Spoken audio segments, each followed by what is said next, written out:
Salam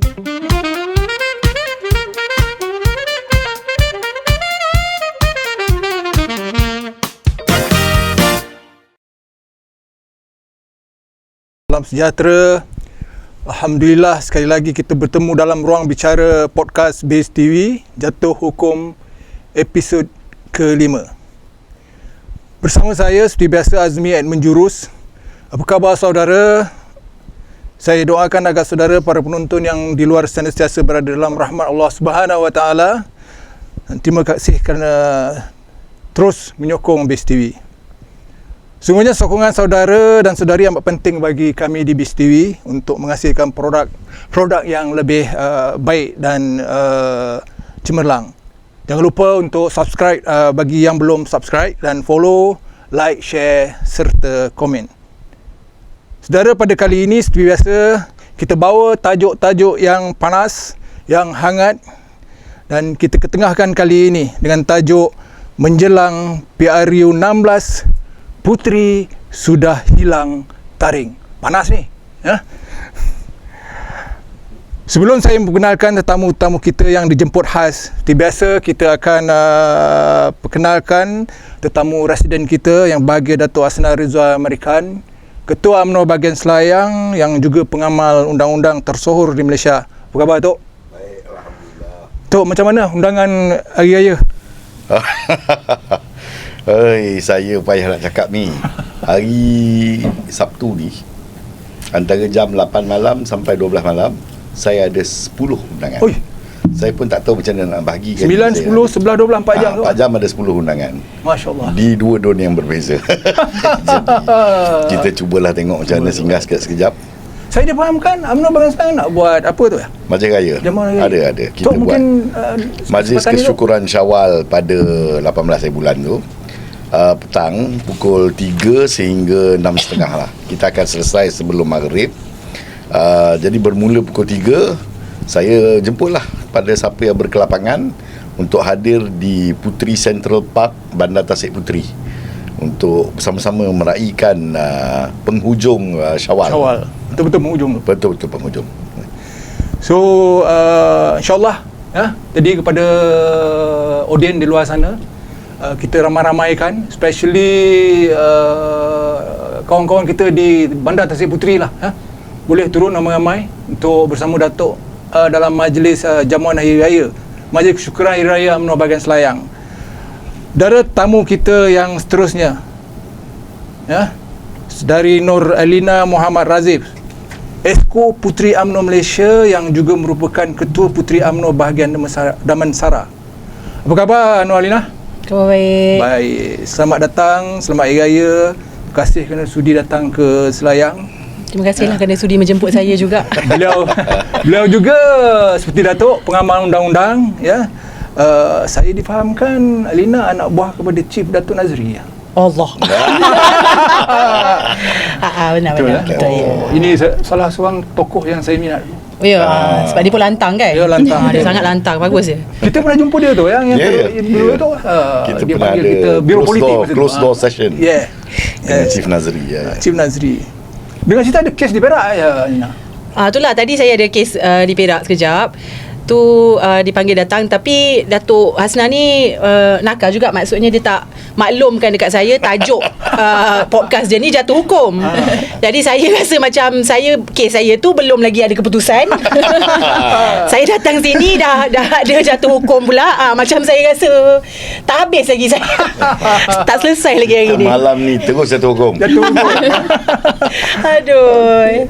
Ya, tamu kita yang seterusnya ialah Saudari Nur Syafiqah binti Husin, atau nama timbangannya Ayumah. Ya, betul. Naib Ketua Puteri UMNO bahagian Selayang. Apa khabar Ayumah? Alhamdulillah, sihat. Jadi macam mana jamuan raya, undangan raya? Full juga sama macam Datuk. Walaupun saya orang mesti biasa, tapi masih memenuhi undangan lah. Undangan tidak ada orang biasa, naib Ketua Puteri UMNO bahagian biasa je. Untuk makluman saudara arwah ayahanda Ayumah ni, Saudara Husin, beliau juga seorang yang aktif dalam UMNO bahagian Selayang. Sepanjang hayatnya beliau memegang berbagai jawatan lah, di peringkat cawangan, bahagian parlimen, DUN, So kesempatan ini marilah kita sama-sama membacakan umur kitab untuk kita sedekahkan kepada arwah. Al-Fatihah.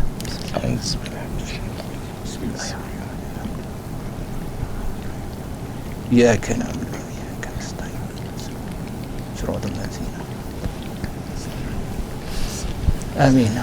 Moga arwah diletakkan di kalangan orang-orang yang beriman dan tenang di sana selamanya. Amin. Saya dipahamkan juga Ayuma Salasilah family pun ramai yang aktif dalam politik NGO ya. Especially dekat Kampung Setia tu. Betul, daripada generasi saya yang saya rasa yang cucu cicit, unyang-unyang semua. So sebab itulah saya aktif dengan dalam bidang Ayuma politik ni kurang-kurang pun generasi keempat. Generasi keempat ya. Sebab moyang dia adalah ketua kampung Setia dulu. Siapa nama moyang itu ya? Ni Tok Isa, ayah Isa. Tok Isa kan? Tok Isa, ayah dia lagi. Oh, Haji Yunus. Haji Yunus. Tok Empat Haji Yunus. Saya kenal Haji Haji Abbas. Yunus, Tok Isa. Saya berkesempatan dengan Tok Yunus. Betul. Masa tu arwah Datuk Sulaiman Samad adun Payajaras masa tu. Okey, jadi untuk kedua-dua ni lah, untuk Alina dan untuk Ayuma, teruskan legasi family Syabas, teruskan menyumbang bakti menjurus kepada agama, bangsa dan negara. Ayuma, kesempatan ni you pernah ada menerima anugerah mentor misi kemanusiaan ke Filipina. Betul, sebenarnya saya turut aktif dengan NGO lah. NGO. So saya memegang beberapa jawatan di mana yang pada awalnya saya menjadi timbalan pengerusi untuk Kelab Belia Kampung Setia. Okey. Selepas itu saya join MAYC sebahagian Selayang dan masih memegang jawatan sebagai naib pengerusi. Dan dalam pada masa tu saya ambil sijil untuk menjadi mentor ARPRM, iaitu Anugerah Remaja Perdana Rakan Muda, dan saya membawa 2 orang peserta tahap emas untuk melakukan misi kemanusiaan di Filipina. Wow. Tu hebat tu. Hebat. Hebat kan. Dia Jangan kata orang biasa tu kan. Jangan ingat orang Selayang tak hebat tau. Jadi kita teruskan legacy family tu ya. InsyaAllah. Okey, kita pergi kepada bahagian pertama kita, iaitu naratif hilang taring. So soalan pertama kita tujukan kepada Elina. Elina, ramai di luar sana lah, tak kira sama ada orang UMNO ataupun orang di luar, melihat Puteri UMNO ni semakin tenggelam. Adakah ini realiti atau sekadar persepsi yang gagal ditangani? Dan sejauh mana pula Puteri dapat market dirinya terhadap golongan sasaran wanita muda berumur antara 18 hingga ke 35 tahun? Oh, terima kasih soalan tu. Tapi saya lagi berminat dengan tajuk dia lah. Terus nak cakap kita dah hilang taring. Dia tu statement ke soalan tu? Tak ada soal kat belakang ke tak? Tapi yelah, mungkin orang nampak sekarang ni Puteri di zaman yang saya rasa kenapa orang beranggapan macam Puteri ni kita tak kelihatan sangat. Mungkin dari segi orang lihat kekuatan kita, macam dulu kita adalah kerajaan yang sepenuhnya. Jadi impaknya kita setiap sayap tu kita lebih, orang kata, mempunyai ada kelebihan lah, as compared to dengan zaman sekarang ni, yang mana kita masih kerajaan lagi tapi the reality is kita bukanlah sepenuhnya. Maka ada banyak benda yang boleh saya katakan ada kekangan lah kan, yang tidak bolehlah kita nak produce hasil yang sama seperti mana kalau kita berada sepenuhnya, orang kata macam at the apex of power lah, seperti dulu. Tapi kita ni, Puteri ni, bagi saya, kita mengikut peredaran zaman. Okay. Dan sekarang ni saya nampak memang impact dia lebih kepada social media dan juga secara online lah as compared to physical. Tapi kita pada term kali ini kita cuba untuk harmonikan, maknanya kita try to balance untuk also have physical activities as in actual programs, dan pada masa yang sama menyantuni anak-anak muda, terutamanya Gen Z lah, Gen Z ni di media sosial. So untuk makluman, yang ni saya memang seronok nak bercerita sebab apa yang kita buat ni memang kita nampak ada hasil dia. So I think a few weeks ago kita dekat threads laman social media ni pun kita kena tahu juga sebab dia macam ada segmen market dia masing-masing. Contohnya Facebook, dia lebih kepada orang-orang yang lebih berusia lah, geng-geng boomers, Gen X, dia di sana. And then you have Instagram, you have X, and now you have Threads.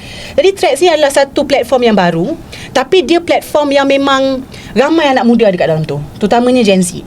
So kita ada buat satu gerakan yang mana kita letak tag UMNO tau, yang mana pemuda, puteri ramai-ramai. Jadi kita memang floodkan thread tu dengan tema UMNO.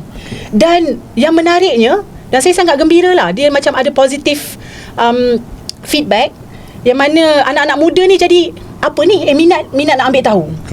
Sebab realitinya juga kadang-kadang kita ni bila politik, orang tak semua orang suka politik. Dan kadang bila kita bercakap pasal politik, selalunya feedback yang kita dapat tu pun kadang-kadang selalunya macam yang negatif lah, kan. Kalau orang politician ni kena kutuk, biasalah kan. Semua salah kita. Jadi bila kita dapat momentum yang positive feedback daripada anak muda, daripada Gen Z ni, I thought like macam, this is something that's interesting, something new, and we have to grab the opportunity sebab budak-budak ni tengah interested. So what we did was, kita buka satu WhatsApp group, dan kita blast lah, dan kita promote puteri dekat situ. Kita buat infografik, kita pairkan puteri-puteri mana yang berminat ni, kita pairkan terus dengan ketua puteri bahagian daripada negeri, terus pergi ke bahagian. So bila kita buka WhatsApp group tu, kita tanyalah, okay, you ni daripada mana? Contohnya Selangor. Okay, Selangor, apa tu, I follow up lah, daripada mana lagi? So I pairkan dengan kawan-kawan I. Contoh ada daripada Selayang pun, rasanya ada dapat. Saya duduk kat Rawang lah, saya duduk kat Taman Selayang apa semua. Jadi kita paskan kepada ketua puteri. So itu adalah salah satu cara juga untuk kita dapatkan keahlian lah, di peringkat bahagian. One of the ways juga. Sebab actually nak mendapatkan keahlian ni pun kami buntu. Sebenarnya kita tak nampak juga jalan pada awalnya. Yelah, buat program pun kadang-kadang, maaf cakap lain, datang pun balik-balik orang yang sama, kan. Kita macam tak ada idea mana kita nak ambil budak-budak baru ni. Tapi kita tak sangka melalui Threads punya platform tu, kita berjaya menarik diorang ni. Dan saya sangat happy because kuota untuk grup tu penuh. Saya dah tak boleh add orang dah. Sampai Alung pun marah saya. Dia kata, El, kenapa ada orang sampai tanya aku ni, dia dah tak boleh masuk grup. Tu aku macam, alah, kena buat grup barulah maknanya. Alung ketua puteri Malaysia ni pun dia menekan-nekan ya. Dia menekan-nekan. Kadang-kadang saya jadi macam, Alung dilarang menekan-nekan saya. Tapi kita create new group lah. So I'm hoping satu group tu berapa ramai? 1023. 123. Thread tu ya. Daripada Threads tu masuk ke grup WhatsApp. So kita dah lock lah. Dalam grup WhatsApp tu pula, saya cepat-cepat cakap dekat ketua puteri negeri masing-masing, you dalam grup tu supaya you boleh accept, berikan kepada ketua-ketua puteri bahagian negeri you. Mana ni dalam konteks you dapatkan database pun? So kira, alhamdulillah kira macam kita dapat data lah. And di Selangor sendiri saya cuba bantu rakan-rakan di bahagian lain, dan alhamdulillah kita dapat banyak. Shah Alam dapat dalam 20 macam tu lah. Jadi dia membuka ruang, sebab banyak feedback yang saya nampak juga daripada budak-budak ni adalah sebenarnya dia tak tahu pun macam mana akses dia. Sebab itulah saya cakap, kita kena control platform yang open. Sebab kalau kita sekadar di cawangan sendiri, kita di bahagian sendiri, kita duduk di kalangan kita tak susah untuk kita dapatkan betul. orang luar untuk bersama dengan kita. Jadi kalau you tanya soalan adakah puteri menjalankan kerja ke, menyantuni anak-anak muda di social platform dan sebagainya, saya cakap bukan sekadar kita menyantuni, but we have a success story. Dan saya dah repost balik gambar yang menunjukkan kita dah ada full kuota dalam grup tu. So yang di luar sana jangan pandai menuduhkan bahawa puteri hilang taring. Expo Puteri Nasional hari ni ya, menceritakan. Cuma saya tertarik tadi medsos. Okay, medsos, saya nak tanya medsos versus medium konvensional, bersua muka. Adakah puteri tinggalkan medium ini? Tidak boleh. Sebab itu adalah kita punya base. Dan as much as kita berancak di social media, we need physical face to face human interaction tu perlu ada. And I am a firm believer of that. Sebab saya pun millennial. So saya ni pun old school jugalah dari segi, saya suka kalau ada macam program macam ni lah, macam bila Tok Na jemput saya, kita ada interaction yang macam ni kan. Macam contohnya saya ada cita-cita keinginan juga, saya nak buat macam free legal clinic kepada wanita muda kan, yang saya banyak dapat feedback, ramai yang ada problem rumah tangga kan, ada isu pasal harta lah apa dan sebagainya. So saya kalau kita buat platform di social media macam, tapi kadang-kadang bila kita face to face dengan orang tu, kita nampak dia bercakap, dia ada macam lebih mendalami kan. Dan we have to create this sort of physical moments dengan dia orang ni supaya dia ada reason untuk continue dengan kita. Tok, strategi mana tu? Untuk UMNO dengan sayang. Ni masalah bila panggil lawyer ni. Ini masalah. Saya Benda tak kasi kita nak dia. cakap ni, kita tak dalam cakap dia dapat first. Dia habis dia bercakap dia kan. Habis yang saya nak cakap tu semua habis dia cakap. saya dah buat dululah kaki kerja. Tak, saya more than Saya nak collaborate. tanya ni, macam kita buat Base TV, kita are content creators, kita buat content. You ada WhatsApp group yang ada Puteri ni. Kalau content tu mildly political, tapi kita rasa penting untuk sampai kepada audience kita, sebab kita dah buat banyak. Datuk Megat dah bercakap, Tok Mak Hassan dah bercakap, Apek Cina bercakap. Nah, kalau kita provide you dengan content kita ni, boleh tak dia you share ke dalam WhatsApp? More than welcome untuk smart collaboration. In a way sebenarnya saya suka juga, because then there's something to ada engagement. Sebab kadang-kadang kita pun biarkan kosong, sebab kita pun tak ada apa-apa program at that point of time to offer kat diorang ke, tapi kita tak naklah leave them hanging kan dalam group tu. So saya memang berbesar hati sekiranya Base TV ada banyak podcast ataupun infografi atau sebagainya yang kita boleh blast dalam group. Snippets yang kita buat untuk TikTok size tu, kita boleh share untuk you masukkan dalam WhatsApp group. Boleh Betul, boleh. Sebab the idea of that WhatsApp group tu saya nak anggap macam cawangan PWTC lah. Kan dia tak ada tapi semua orang berkumpul di situ. Tapi banyak lagi WhatsApp group kena buat lah, nampak gaya. Saya sebenarnya tu saya berharap saya boleh sampai 10.0 punya WhatsApp group. Okey. So Puan CEO, Datin CEO, our next move. Okey, soalan kepada Ayumah. Okey Ayumah, jika kita bandingkanlah era mula-mula Puteri ditubuhkan zaman Datuk Seri Azlina, waktu itu dilihat Datuk Puteri di bawah pimpinan Datuk Seri Azlina ni dia gah lah dan kehadiran dirasai. Tapi hari ini berlaku dalam konteks sebaliknya lah. Di mana sebenarnya taring Puteri UMNO hari ini dalam konteks you sebagai Naib Ketua Puteri UMNO Bahagian Selayang. Kita dah dengar tadi version Exco Puteri, dia deny, dia bagi tahu lagi fakta, figures kan.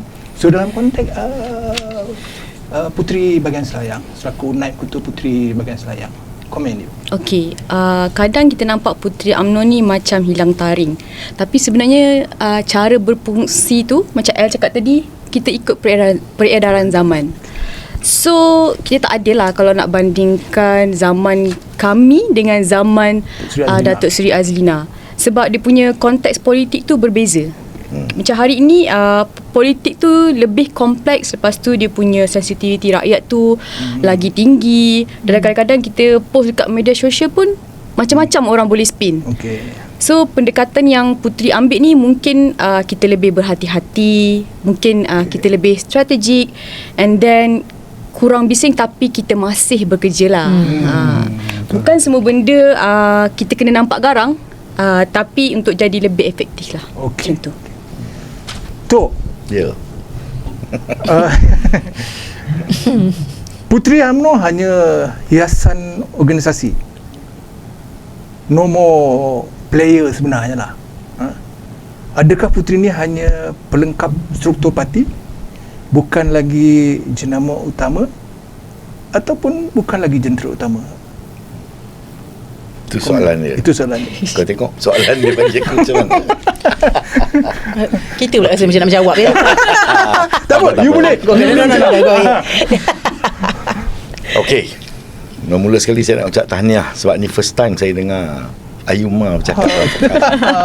Dia menunjukkan kualiti first impression tu. Puteri UMNO Bahagian Selayang ni hebat lah sebenarnya. Betul lah El? Betul. Okey. Puteri UMNO hanya sekadar apa tadi, hiasan organisasi. Okey.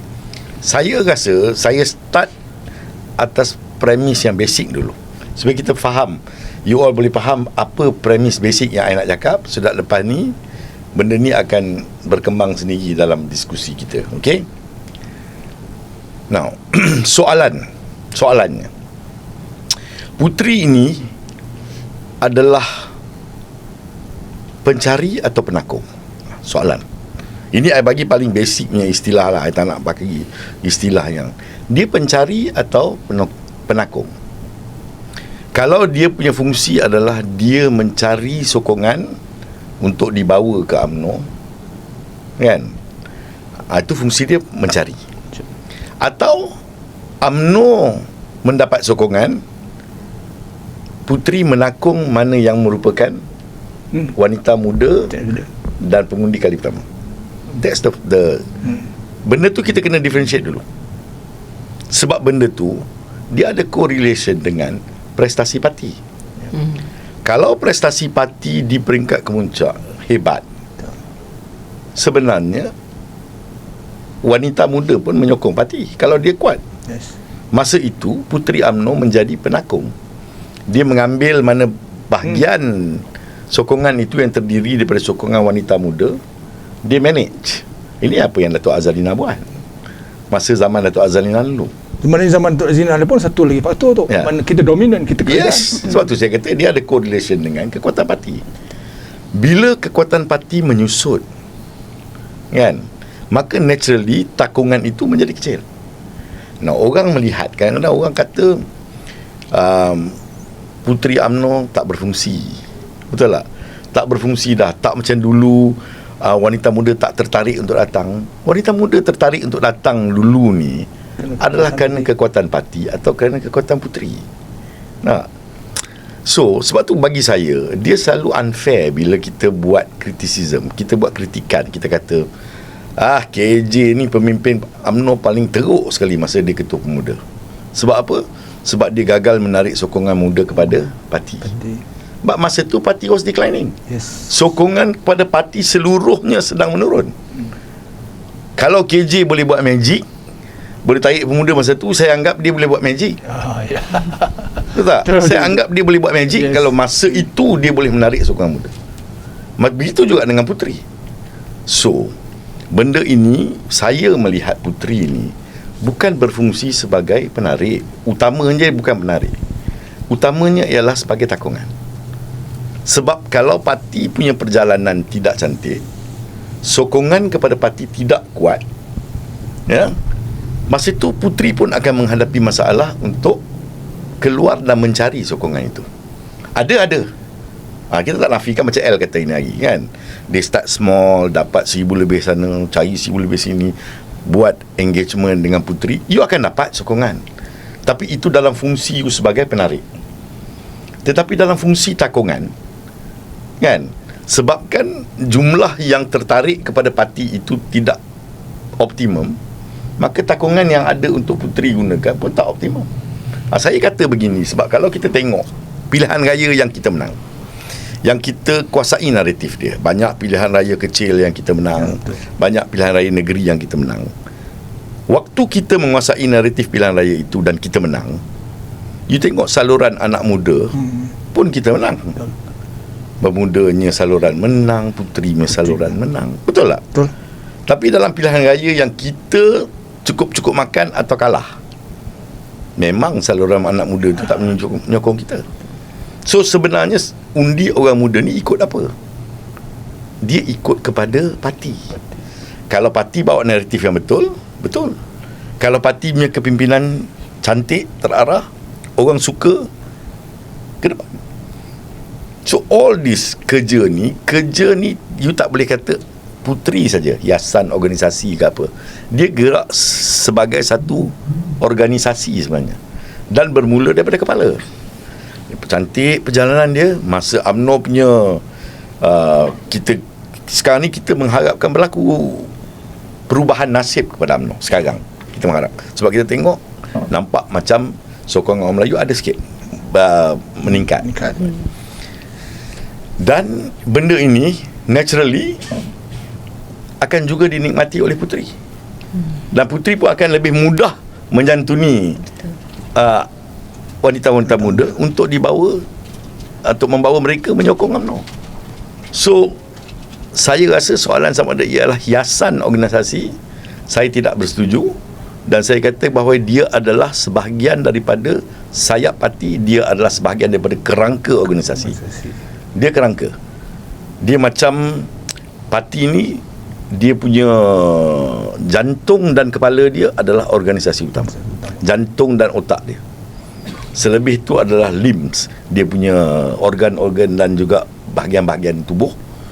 Kalau otak berfungsi baik, jantung berfungsi cantik, lain-lain organ mengikut.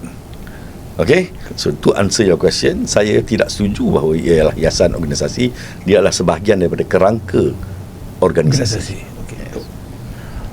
Okey, Elina. Oh, terima kasih ya.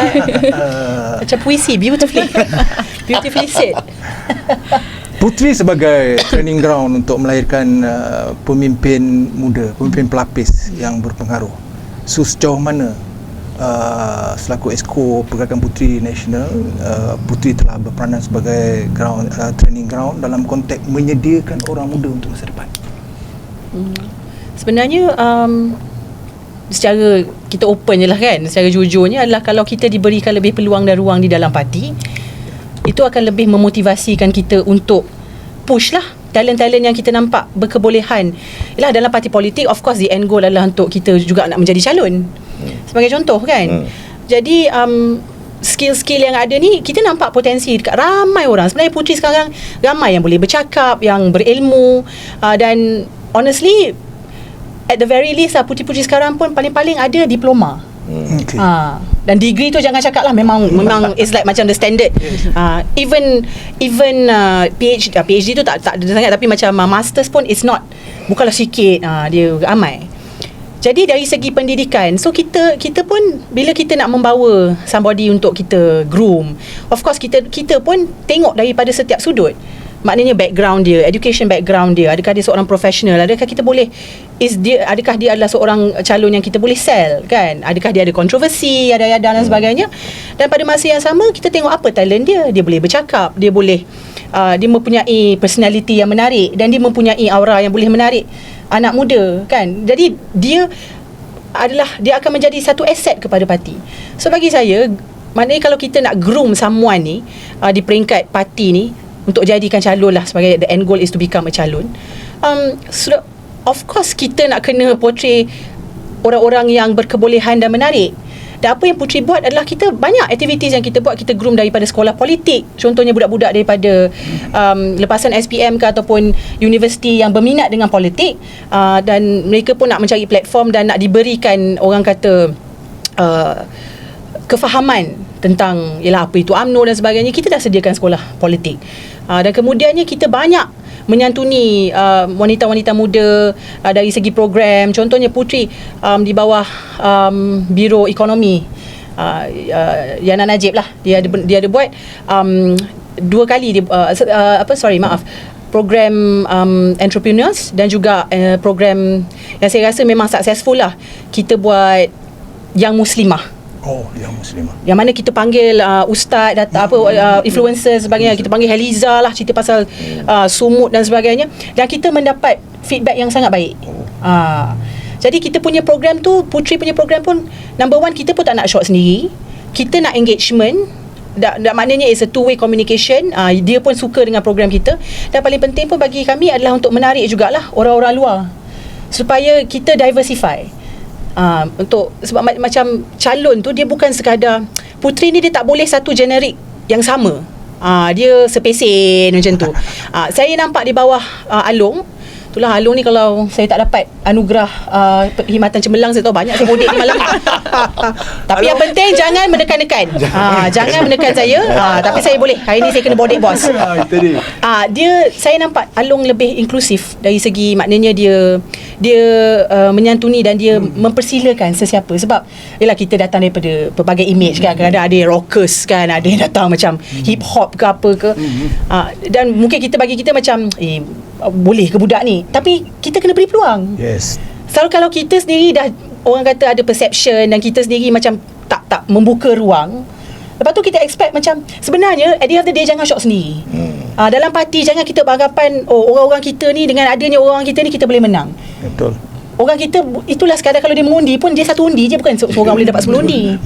So you still kena keluar dan menyantuni orang-orang ni. Jadi bila dia rasa dan saya nampak macam contoh Puteri punya persidangan, kalau saya jemput lah nanti kalau datang PAU kan, you tengok variasi Puteri yang ada tu.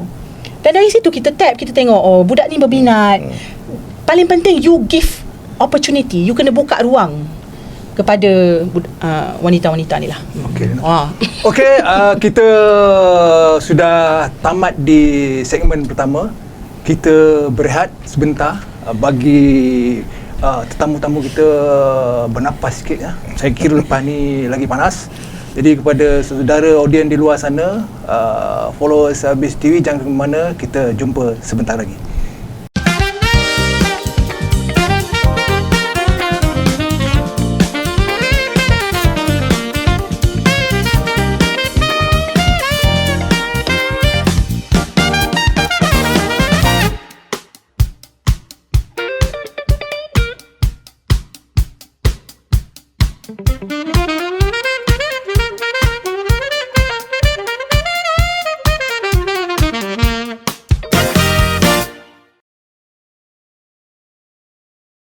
Okey, Assalamualaikum warahmatullahi wabarakatuh. Salam sejahtera. Kembali kita di podcast Base TV Jatuh Hukum. Ya, di segmen kedua untuk tajuk menjelang PRU 16, Puteri UMNO sudah hilang taring. Jadi kita teruskan segmen kita dengan soalan-soalan yang panas, hangat ya. Apatah lagi ada 2 pengamal undang-undang di sini ya. Okey, Elina. Ya saya. Isu saya lagi. Wanita muda. Saya rasa macam ini tak ada soalan. Ada. Sampai masa. Macam lepas saya. Okey. Esko Puteri Nasional. Okey. Macam bully ni. Okey, antara isu-isu wanita profesional muda ni, ataupun wanita muda ni ialah isu ekonomi, isu pekerjaan. Dalam konteks saya bagi contohlah gender pay gap dia masih wujud lagi terutamanya dalam sektor swasta dalam kepimpinan. Kemudian glass ceiling, maknanya wanita muda ni susah to go to top management kemudian yang bukan profesional pula gaji tidak setara, kemudian kurang perlindungan pekeso sosial, kemudian kos hari hidup menekan kerana pendapatan kecil. Ni dalam konteks kos hari hidup. Okey, soalan saya, mengapa suara Puteri dilihat kurang lantang dalam isu-isu nasional, terutamanya melibatkan isu wanita muda berbanding dahulu? Sila. Ya ke kita tak ada suara? Saya rasa banyak je Puteri yang isu-isu apa-apa isu panas yang kita komen dan kita berikan pandangan, serta kita pun ada buat inisiatif juga. Sebagai contoh, saya sendiri saya Biro Perundangan sebenarnya penat jugalah Biro Perundangan ni, sebab banyak hari-hari mesti ada kes-kes kan, isu-isu pelik-pelik, kelakar-kelakar. Jadi contohnya, salah satu contoh saya boleh kasih, ada satu kes yang viral yang budak perempuan kena pukul tu dengan askar ke, saya tak ingat mana, yang dia kena pukul dengan lelaki lah basically kan, kereta dia orang belaga something like that. Jadi saya sendiri ada bertemu dengan dia dan memberikan bantuan dan nasihat waman lah.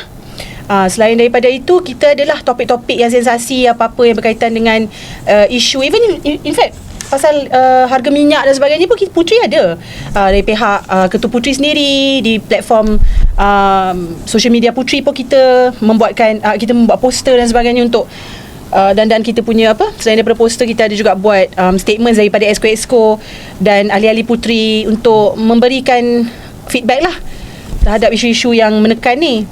Dan itulah sebabnya antara agenda kita lah juga sebagai wanita muda ni, kita tak nak sekadar hanya bercakap, tapi kita mahukan tindakan.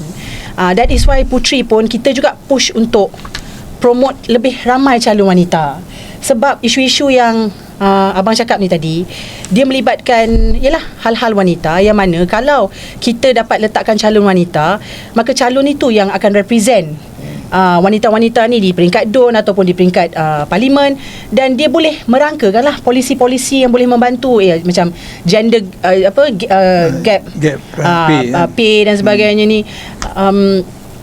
Mungkin salah satu caranya adalah kalau kita melebihkan wanita untuk head GLCs ataupun kita lebihkan wanita. Jadi sebagai ketua di peringkat ada kepimpinan di peringkat agensi kerajaan dan sebagainya, yang mana kalau mereka yang lead, maka adalah pendapat yang boleh membantu untuk how do you say, to address the issues yang you bangkitkanlah tadi. Sebab saya percaya wanita yang akan lebih faham keadaan mengapa jadi sebegitu, the biasness dan sebagainya, dan it takes, dia sebenarnya dia take political will untuk mengubah especially policy. Jadi contohnya kalau kita letak kepimpinan wanita, mungkin dari segi pay lah, paling kita ambil contoh yang paling itu adalah gaji, mungkin boleh melalui satu polisi ke ataupun apa-apa boleh membalancekan lah. Jadi mengurangkan gap tu tidaklah terlalu jauh ke dan sebagainya, and make more friendly policies, maknanya ialah untuk ibu-ibu mengandung, dan mungkin menyediakan taska untuk anak-anak yang ni supaya ibu-ibu tidak perlu meninggalkan anak-anak mereka, things like that. Jadi it's very important untuk kita push ladies lah untuk mempidai. Saya rasa benda ni bukan sekadar puteri saja, tapi even wanita dan wanita UMNO pun at least kita punya, yang saya tahulah 30% calon wanita untuk diketengahkan. Okey, kepada Aimah, kepimpinan puteri hari ini dilihat terlalu selesa. Jadi hilang dah sifat-sifat agresif politik ni. Setuju dengan saya? Tidak setuju. Mik kau. Sebab mungkin orang nampak macam selesa, tapi sebenarnya kita lebih kepada stabil lah. Sebab kepimpinan hari ini mungkin apa yang saya nampak lah, mungkin pilih untuk elak konflik yang tak perlu. Lepas tu kita fokus nak jaga kestabilan parti, supaya kita dapat bina semula kepercayaan rakyat tu. Dan realitinya pada hari ini generasi pemimpin hari ini mewarisi cabaran yang lebih besar. That's why kita lebih kepada stabil. Bukan nampak selesa lah. So kita perlu rebuild balik selepas perubahan landscape politik negara. So bukan tak agresif, cuma dengan cara yang lebih terkawal. Adopt dengan environment politik. Kita cuma dengan guna cara yang lebih terkawal lah. Tok, di manakah atau wujudkah apa yang dipanggil voice of young woman dalam pesada politik tanah air, suara yang mewakili golongan wanita muda ni? Okey. Dia ada, tetapi boleh diperbaiki. Ada suara-suara yang mewakili golongan wanita muda. Tapi kita memperkatakan tentang Puteri UMNO ni. Jadi saya melihat Puteri UMNO ni sebagai satu entiti yang kita boleh gunakan untuk mengetengahkan suara wanita muda dalam masyarakat. Tapi Puteri UMNO tak seharusnya buat semua benda lah. Kan? Jangan go everywhere. Memang kita tangani case by case banyak. Kan? Macam Elina kata tadi, saya pun aware. Case tu Puteri UMNO ada terlibat, kan? You sendiri pun involved. Tapi kita nak cerita sekarang ni pasal dalam you kena ambil satu position, satu niche position, yang kalau orang kata kalau area ni Puteri UMNO ke depan, mesti ada. Saya melihat tadi sebab awal-awal you dah sebut pasal membela nasib wanita muda yang menghadapi cabaran di dalam sistem syariah, dianiaya oleh suami dan sebagainya. Okey.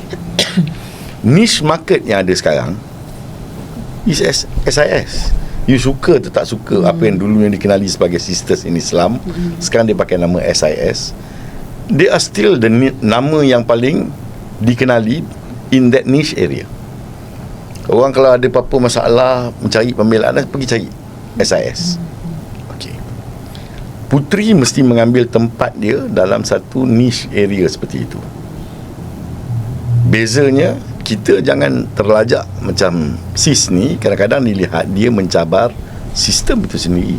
Dia mencabar, kadang-kadang kita lihat dia mencabar jurisprudence itu sendiri. Nampak tak?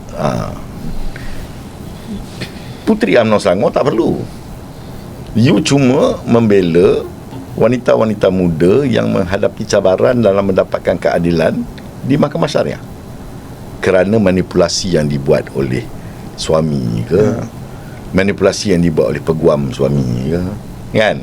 Sistem yang tidak begitu sensitif untuk memberi keadilan pantas kepada mereka yang menjadi mangsa, bertahun-tahun menunggu pemutusan daripada mahkamah tak selesai dan sebagainya.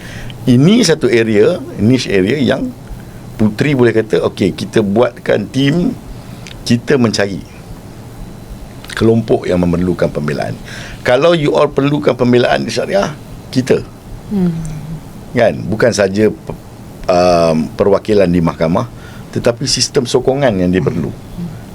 You ambil satu position dalam niche area ni, Puteri UMNO akan dikenali sebagai pejuang ini. Yang kedua misalnya ialah pekerja gig ekonomi. Gig ekonomi yang wanita muda ramai terlibat dalam industri gig ekonomi. You juga boleh menjadi one stop center untuk membantu mereka yang menghadapi masalah dalam berurusan dengan kerajaan dan agensi kerajaan dan majikan khususnya. Dia paling teruk sekali syarikat majikan ni. That's where the conflict lies. Untuk menjadi pembela kepada pekerja-pekerja gig. Di samping itu, saya juga pernah cadangkan untuk wanita dan puteri dan pemuda menjadi ejen kepada perkeso untuk menggalakkan wanita-wanita muda mencarum ataupun suami mereka mencarum mereka sebagai suri rumah bercarum perkeso. Sebab saya pernah saya rasa pernah ada video TikTok saya saya hadir bersama dengan perkeso di rumah seorang ibu muda yang baru melahirkan anak. Lepas tu dia meninggal. Dia meninggal lepas melahirkan anak, dan wang caruman perkeso itu dibayar kepada suaminya. Dapatlah sikit duit, kan, walaupun dia suri rumah. Jadi sekarang ni kita perjuangkan supaya suri rumah dan mereka yang bekerja sendiri membuat caruman perkeso untuk pekerja sendiri ataupun suri rumah. Dan you juga boleh menjadi ejen untuk membantu menyelesaikan masalah insolvensi contohnya yang dihadapi oleh peniaga-peniaga ataupun businesswoman ni yang merupakan wanita muda. So area okeylah 3-4 area tu, that's the niche area yang you boleh tempatkan diri, dan ini akan memudahkan orang untuk identify perjuangannya. Kan? Dia bersuara tentang politik dia semata-mata, dia tak jadi. Betul tak? Sebab politik ni dia isu base. Bila timbul isu ni, semua orang nak bercakap isu tu. Bila timbul isu ni, semua nak cakap isu ni. Tetapi isu dalam masyarakat ni dia kekal sama. Kan? Isu dalam masyarakat ni sentiasa ada. Dan kita mesti menempatkan diri kita sebagai pejuang-pejuang ni. Ambil contoh tempat you kan, Damansara. Elizabeth Wong. Elizabeth Wong ni dikenali sebagai pejuang environmental. Daripada situ dia dapat kursi menjadi Exco Kerajaan Negeri Selangor, menjaga environment. Nampak tak? So bila dia tampil dalam politik tu, dia sudah menjadi seorang ikon yang mewakili satu perjuangan yang niche. Jadi Puteri UMNO cuba cari niche area yang you all nak terlibat, kan? Dan fokus kepada tu dan menjadi the icon kepada perjuangan itu. Dan semua orang akan kenal Puteri UMNO ni. Apa-apa masalah, kita cari Puteri UMNO. Kan? That's an easier way untuk you menempatkan diri dalam masyarakat. Saya tak tahu saya menjawab soalan yang Azmi tanya ataupun tidak. Boleh. Tapi ni saya cakap benda yang saya nak cakap. Terjawab. Setuju. Okey, kembali kepada Ellie. Alamak. Dalam permajaan ataupun menyegarkan ataupun regenerasi kan, semula Puteri UMNO ni meremajakan meremajakan semula UMNO. Perlukah kita merasa perkasakan puteri atau kita tinggalkan puteri sebab mereka ni memang dah remaja? You ada dua generasi, Gen Z dengan milenial. Okay. So tapi soalan saya, apakah konsep peremajaan lah? Kalau you nak meremajakan UMNO ni, apakah konsep peremajaan UMNO itu terpakai juga untuk puteri dan ianya dalam bentuk apa? Sebagai Esko Puteri Nasional, bagaimana you nak meremajakan UMNO ni? Okay, meremajakan sebenarnya untuk meremajakan puteri itu, dia sebab kita punya umur puteri ni di lingkungan 18 hingga 35. Jadi dia bukan sekadar meremaja je lah semata-mata, tapi of course kita mencarilah terutamanya wanita-wanita muda, gadis-gadis muda yang lepas SPM, yang baru nak belajar dan sebagainya. Jadi peremajaan tu, kalau kita tengok term ni, macam paling ketara adalah branding lah yang saya nampak. Contohnya kita tukar logo. So logo puteri yang kali ni dia nampak lebih macam catchy sikit lah kan. Dia taklah nampak macam terlalu serius. Dia nampak macam, kalau budak tengok dia akan apa ni, tertarik lah.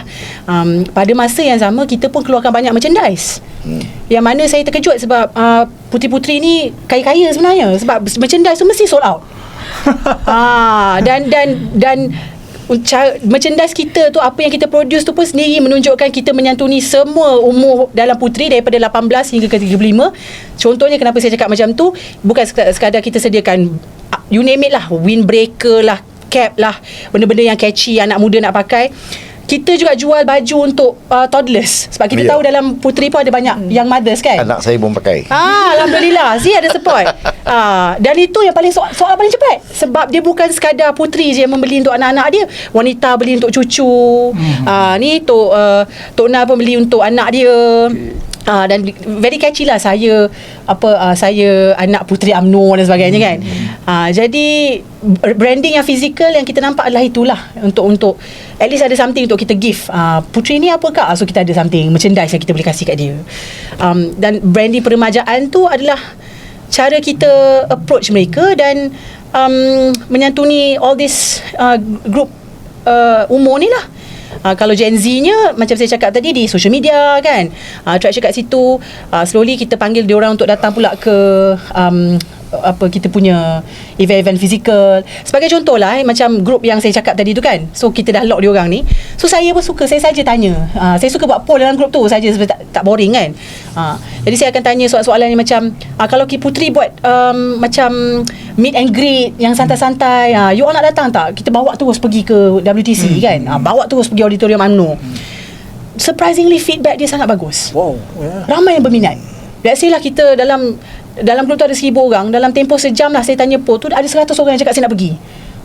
So sampai saya kena cakap, alamak, kalau lebih daripada 100 ni dah tak boleh pakai auditorium, kita kena pindah. Jangan pula kita ambil Dewan Merdeka pula, kita pula buat kita punya Pau Puteri pula kan. Tapi itulah cara dia untuk kita attract. Dan another thing is, bagi saya, kita kerja tu mesti ada continuity, dia kena ada kesinambungan. Bila kita dah ambil budak-budak ni, jangan kita biarkan je. So kita kena menyantuni diorang. Lepas tu program kita apa, include lah diorang ni. Dek nak pergi sini lah, nak volunteer tak? Kita nak kasi makanan kat gelandangan contohnya, you datang. Join sikit-sikit. Dan saya tak tekan, macam bagi saya, kalau saya punya konsep, saya jangan menekan-nekan, jangan memaksa diorang ni terus ni ambil orang ni daftar. Dia dah tak work tau macam tu tau. Diorang ni curious. Diorang nak tahu dulu. Kalau kita dah ada satu paksaan, dia dah jadi tak best, sebab bagi dia dah jadi obligation untuk dia. Dia datang sekadar untuk seronok-seronok. So bagi saya, kita kena capture dulu attention diorang ni. Ini diorang ni pun tak tahu kita, dia pun tak kenal kita. Pada masa yang sama, kita pun macam, kita siapa orang kita tarik pun tak ada. So it's important untuk whatever yang kita buat dulu adalah grab this orang kata budak-budak yang luar politik ni untuk bersama dengan kita dulu. Jangan menekan. Saya tertarik dari pasal isu continuity kan. Continuity ni kadang-kadang kalau dulu lah kan, kita buat sesuatu program, macam you all buat program kan. So dalam program ni kadang-kadang you jumpa talent. Kata lu datang 100, you tahu ada dalam 100 ada 10 talent dari segi leadership kan. Tapi kadang-kadang program itu habis program dia tak ada continuity. So setuju kalau sudah tiba masanya Puteri, you wujudkan satu unit, kita panggil macam talent corp lah. So semua talent-talent ni dipantau ataupun di bawah kawal selia unit ini, talent corp. Kita panggil talent corp ke whatever apalah. So semua program-program Puteri, bila kita kenal pasti talent-talent dalam penyertaan tu, dan ini kita kumpulkan situ dalam konteks database dan ada continuity. Sebenarnya benda tu kita dah buat. Contohnya macam yang masuk sekolah politik kan. Jadi kita dah dapat data dia. Dan dekat sekolah politik tu dia ada banyak activities dan program yang created untuk kita tengok dia orang punya kebolehan kan, boleh bercakap ke apa. Jadi dah tap dah talent-talent tu. Tapi saya setujulah, selepas dah buat semua tu, continuity tu adalah program dan apa-apalah yang kita engagement betul, engagement yang kita kena teruskan dengan diorang ni. Saya rasa dia tambah sikit ni fokus kita kan, fokus. Puteri UMNO ni jangan terperangkap sangat dengan fokus. I know sebab you all ada problem. You ada problem sebab you ada age limit 18 sampai 35. Yes. Dan setiap tahun ada ahli puteri dalam cawangan-cawangan ni akan terhenti menjadi ahli. Betul. Betul tak? Betul. Dalam bahagian pun ada terhenti menjadi ahli. So you terperangkap dalam satu masalah ni sebab kalau you tidak tambah ahli, maka you punya keberadaan tu sendiri akan menjadi hilang. Betul. Tetapi the world moves in a different way. Dunia berubah dengan cara dia tersendiri. Kan? Menjadi ahli parti politik ni is not that fashionable dalam dunia ini. Betul. Dia sudah tidak menjadi begitu fashionable dalam dunia. Orang lebih suka duduk atas pagar, atas tembok, atas apa-apa. Dia tengok dan dia kata, okey, hujung ni saya nak undi yang ni. Hujung ni saya nak undi yang tu. That's why you tengok blok undecided voters ni lebih besar. Betul. Betul tak? But that's how the world works. Kalau you pergi negara-negara mana demokrasi maju di dunia pun, orang tak menjadi ahli parti politik ni. They choose not to be members, card carrying members of the party. Tak nak. Tapi sokong boleh. Kan? Pada dia bersetuju dengan naratif parti, dia bersetuju dengan suasana, the prevalence, keadaan prevalent, dan dia kata dalam iklim ni kita undi yang ni. They'll vote for you. Yes. Tapi Puteri, sebabkan you nak mengekalkan keberadaan perjuangan itu, jadi you terpaksa main juga game tu sikit. Tapi I rasa dalam fokus you, cuba, betul lah tadi you kata tu, betul, dapatkan dulu, identify orang ni, bring him closer, bawa dia lebih dekat kepada perjuangan UMNO, bawa dia lebih dekat dengan aktiviti-aktiviti Puteri. Akhirnya kalau dia memilih untuk tidak menjadi ahli pun, jangan tinggal, don't discard. Betul, yes. Dia adalah pengundi atas pagar je. Faham tak? Mencari ahli ni dia lebih mudah untuk second generation, third generation orang UMNO kan. Cuba fokuskan yang tu dulu pada ahli-ahli ni. Dan kalau you boleh bawa daripada luar, very good. Kan, kepada yang nak sarung jersey UMNO, dia nak masuk padang, dia kata saya UMNO, okey. Yang tidak bersedia, let it be. Kan? Kadang-kadang surprisingly you dapat talent-talent yang luar biasa. Macam saya bagi contoh Sarah Petra. Bapa dia bantai UMNO macam-macam. But when time comes untuk dia berpolitik, dia kata I see this struggle yang saya nak bantu. Saya baca dia punya penulisan tu dan saya memang terkesan dengan penulisan dia. Dan saya rasa ini adalah satu talent yang UMNO capture. Kan? So benda-benda macam ni dia akan boleh berlaku. Tapi fokus kita jangan terlalu sangat untuk cuba ulurkan borang dan cuba isi. Yes. Okey. Yang tu kita fokus pada kawasan tempatan kita. Macam mana kita nak cari orang jiran kita, anak saudara kita, mak kita kan, untuk menambahkan keahlian tu, untuk menghidupkan UMNO. Yang kita nak adalah sokongan mereka masa pilihan raya. Jadi yang mana kita boleh dapatkan dia punya penyertaan dan dia boleh duduk atas pagar tu atau tembok tu, tapi dia cenderung kepada kita, biarkan dia dalam keadaan itu. Begitu. Yang penting engagement. Engagement, yes. Betul, engagement. Okey, Ayuma, Ya, saya. you terlibat dengan NGO. Betul? Banyak NGO you terlibat. So, soalan kepada isu ini, kenapa ramai anak muda, wanita muda lebih tertarik kepada NGO atau gerakan luar lah berbanding dengan menyertai Puteri UMNO? Okay. You ada dua pengalaman. Satu pengalaman di bawah pimpinan Puteri, satu lagi pengalaman di bawah pimpinan NGO. Itu soalan saya tadi. Sila. Okay, bagi saya sendiri NGO tu mungkin lebih kepada kebebasan. Kebebasan bersuara. Untuk Puteri pula, politik mungkin kita terlalu formal kot. That's why ramai orang lebih cenderung kepada NGO berbanding pakai baju pink apa semua gitu. Sebab yelah, bila kita berada di NGO, kita terlalu formal. Kita ada dasar kita ada macam-macam yang kita kena ikut. Bila kita berada dalam NGO, kita bebas untuk buat apa yang kita suka. Tapi at the end of the point, bila NGO ni kita bawa dasar ataupun perubahan yang kita nak, kita perlu berganding bahu dengan politik, sebab politik yang akan melaksanakan benda semua tu. Ya. Kembali kepada Elina. Asuma jawab dia, apa tadi? Asuma pula apa? Ayuma sorry. Menjawab straight to the point. Jadi Dia straight to the point. Okey. Ayuma, you memang straight to the point. Betul. Kan?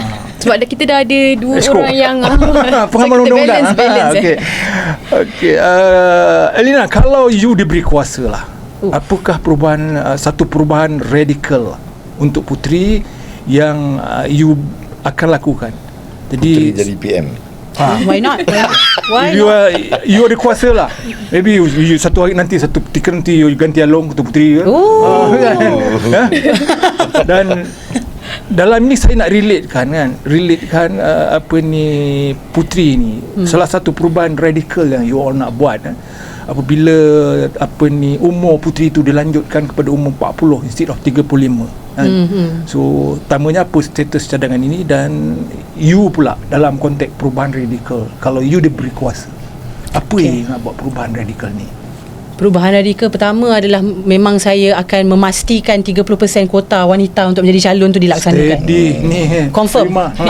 Itu memang kalau saya akan ni penukul ni tu kan, tak ada siapa boleh mencabar saya punya itu dulu. That one consistent Yes, sebab might as well lah kita kalau diberi peluang tu kan, because selama ni pun kita meminta untuk ruang dan peluang itu.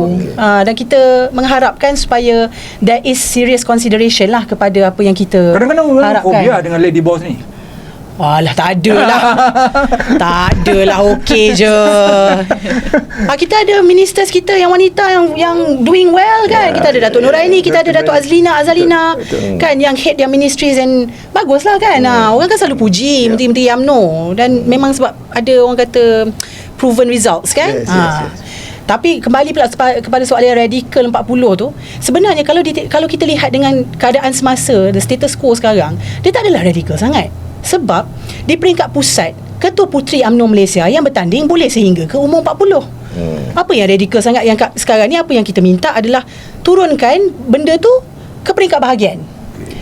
Benda tu dan benda ni is accepted daripada first term sampailah ke Along dah 6 ketua puteri. Dan kalau kita tengok track record ketua-ketua puteri yang bertanding ni, yang menjadi Ketua Puteri UMNO Malaysia, confirm 40. 40 ke atas, dan dia yang akan pergi. Why? Sebab kita mungkinlah di kalangan puteri dia nampak, inilah kakak kita yang paling able. Kan? Kematangan lah. Kematangan. Dan dia orang pun mungkin tak adalah orang kata ada confidence sangat, sebab dia tengok dia lebih stable, dia boleh lead. Dan Along adalah ketua puteri paling muda yang bertanding. Along bertanding Ketua Puteri Malaysia sebelum usia dia 40. Dan dia yang paling muda. So apa yang radikal sekarang ni? Apa yang kita minta, just bawa benda tu turun ke peringkat bahagian. Sebab kita dah lihat, maknanya puteri ni mentaliti dia orang adalah dia orang nak orang yang lead, yang dah ada pengalaman. Dan macam saya baru masuk puteri term ni. Alhamdulillah lah, saya dilantik sebagai exco lah, mana saya dapat pengalaman tu. Tapi kalau nak dikira term, saya baru 1 term. Dan umur saya dah habis lah kalau nak dikirakan. Dan saya punya circumstances saya ni adalah, dia bukanlah saya seorang, ramai. Jadi sebenarnya puteri ni akan lose talent di peringkat, sebab diorang ni cuma dapat experience satu term saja. Mungkin akan ada yang tanya, Dato' siapa suruh kau join puteri lambat? Orang puteri 18.35 kau dah hujung-hujung tu baru kau nak join, kau nak salahkan. Tak, you all kena faham, zaman pun dah berubah. Mungkin di zaman masa Ketua Puteri UMNO yang pertama, mungkin tidak ditekankan sangat tentang pelajaran. Dan sekarang ni paling-paling ramai sangat wanita-wanita muda, diorang nak at least habiskan diploma diorang dan degree diorang. Jadi macam maknanya di usia 23, 24 macam tu baru habis. Kemudian nak cari kerja lagi, nak set family lagi, anak kecil lagi. Jadi diorang nak kena uruskan hal rumah tangga, hal peribadi diorang dulu, barulah diorang lepas dah settle sikit macam tu, ada masa, ada tenaga untuk contribute kembali kepada puteri. Daripada waktu tu usia diorang dah berapa tahun? Mestilah dalam 27, 28, dah hujung-hujung 20-an, awal 30-an. Puteri kita dah cap 35. So dia baru nak masuk, dia baru nak start gear, dah habis. Tapi ni adalah orang yang ada pengalaman hidup. Dan saya rasa penting sebenarnya, bukan pasal kita ni 40 sebab kita gila kuasa nak duduk situ sampai tak sudah. Bukan, sebab dia 18.35 tu adalah, dan kalau boleh 40, sebab setiap umur tu dia ada kelebihan masing-masing. 18 yang masuk ni dia muda, dia fresh, dia banyak idea. Jadi dia ada tenaga, dia ada energy, dia boleh pergi sana, dia boleh pergi sini, dia boleh buat. Yang middle ni adalah lebih kepada dia menyusun. Kita yang dah hampir-hampir dah nak keluar ni, kita dah ada pengalaman, dan insya-Allah mungkinlah boleh bantu dari segi kewangan pun kita stabil. Maknanya daripada umur 35 ke 40 tu, kebanyakan wanita muda ni dah settle down, dia dah almost dan dia lebih able untuk lead. Sebab dia menjadi macam kakak-kakak lah. Dan dalam puteri kita tak cuba nak ubah, maknanya kita letak gap tu, maknanya 40 dengan 18. Kita make it a requirement. Setiap ketua puteri bahagian mesti lantik satu LJK yang di bawah umur 30. Mesti lantik, ataupun di remaja 18 ke, mesti. Ada kota. Ada kota dia yang wanita muda. Jadi dinamik dia bukan akan jadi gap 18 dan 40 tu jauh, tak ada in between. Dia 18, dia ada middle 20s, early 30s. Dan kita gabungkan. Sebab budak-budak ni pun yang 18 apa semua ni, diorang pun masih mencari arah. We have to guide them dulu. Kalau diorang masuk daripada awal, alhamdulillah, dan dia maintain berterm-term dalam puteri lah. Tapi macam orang-orang yang macam saya, yang baru join puteri, tak adalah saya kata saya nak juga stay 2 term, tidak lah. Cumanya saya harap orang faham dinamik tu. Kenapa? Rationalnya kenapa? Sebab zaman dah berubah, yang mana tengoklah data, tengoklah statistik dekat universiti, memang ramai pelajar wanita muda yang akan habis belajar pertengahan umur 20. Okey Rina, kita berhenti segmen kedua. Panas-panas ni kan? So, dia topik ni jangan suruh saya cakap. Kita berhenti sebentar, berehat sebentar. Selepas ni jangan ke mana-mana, stay tune. Kita jumpa lagi selepas ni.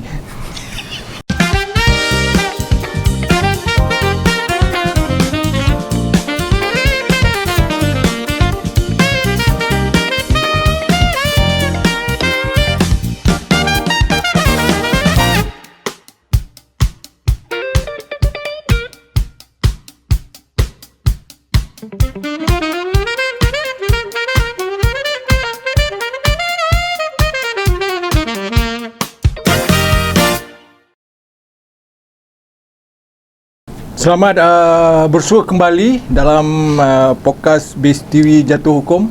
Kita kini berada di segmen terakhir, final segmen ya. Tadi segmen 1, segmen 2 ya. L dah especially segmen kedua dia dah maksimum kan. Tapi kita tak mau, kita nak lagi, dia henjut lagi kan. Okey tu Tuat PRU 16 ni, dan kita tahu tadi Mel ada cakap apa ni, si Ellie ada cakap pasal wanita muda ni dia lebih tertarik kepada medsos dalam konteks untuk mendapatkan ruang berita dan sebagainya. Ada orang mengatakan bahawa sesiapa kehadapan dalam menguasai naratif ni, maka dialah yang akan menang.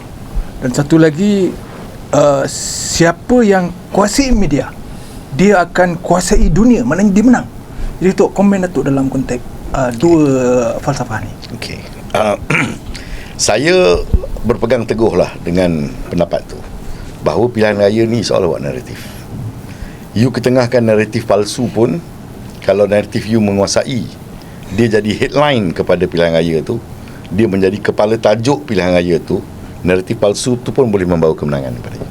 Dan kita telah saksikan benda ni berlaku, bukan saja di Malaysia, di mata-mata di dunia, kan? Jadi dunia hari ini, campaign mekanismenya adalah social media.